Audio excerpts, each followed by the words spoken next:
République démocratique du Congo. Alors, la question est celle-ci. Quand un programme, est-ce que le gouvernement a fait la demande?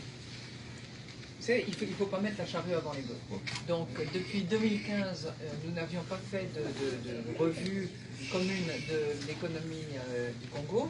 Donc on va commencer d'abord par remonter les manches, se mettre au travail et déterminer la situation économique ensemble pour faire ce qu'on appelle en langage FMI un article 4, c'est-à-dire que c'est un audit de l'économie de la République démocratique du Congo qui va nous permettre d'établir où sont les forces, où sont les faiblesses, où les politiques budgétaires peuvent être améliorées, où la situation peut être là aussi améliorée sur le plan de la protection sociale des populations, et on donnera les conseils appropriés à Monsieur le Président et à son gouvernement.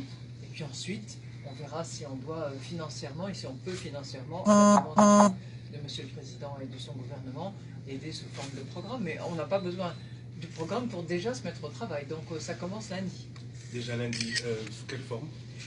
Je crois que le ministre des Finances et certains de ses conseillers restent ici à Washington, et la mission du FMI chargée de la République démocratique du Congo est mobilisée, prête à travailler dès lundi matin. Au moment où on voit le cours des matières premières fluctuer, souvent à la baisse, est-ce qu'il peut y avoir rapidement une aide à l'économie congolaise qui a plutôt été stable ces derniers mois? La mission du FMI, c'est d'aider les États membres de l'institution. Donc dès lors qu'on aura fait un audit complet de la situation économique et qu'on aurait besoin, à la demande du président, de mettre en place un programme de soutien, de financement, dans le cadre de l'amélioration économique qui est souhaitée, c'est tout à fait envisageable. Donc vous êtes positive Je suis toujours optimiste et je suis ravi qu'on ait pu renouer la relation et mettre en place ce partenariat pour travailler ensemble à l'amélioration de la situation économique et de la situation des populations.